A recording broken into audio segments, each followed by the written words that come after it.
இலக்கணத்தில் ஔவை பாட்டின் தமிழ் கேட்டு தேனமுத தமிழில் பாடி ஆடி சொன்னோம் வணக்கம். வள்ளுவன் தந்த மறை பயின்று இளங்கோவடிகள் அறம் நின்று கூடியுள்ள ஆன்றோருக்கு மகிழ்ந்து நெகிழ்ந்து சொன்னோம் வணக்கம். மங்கள வேளையிலே திசை தோறும் தமிழ் ஓங்கவே மங்கள வேளையிலே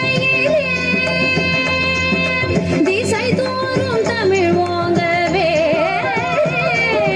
மொழியின் மூத்த மொழியில் சொன்னோம் வணக்கம். கலையின் சிறந்த கலையில் சொன்னோம் வணக்கம். வருக வருக வருக வருக வருக வருக வருக வருக வணக்கம் வணக்கம் வருக வருக வணக்கம். சபையோ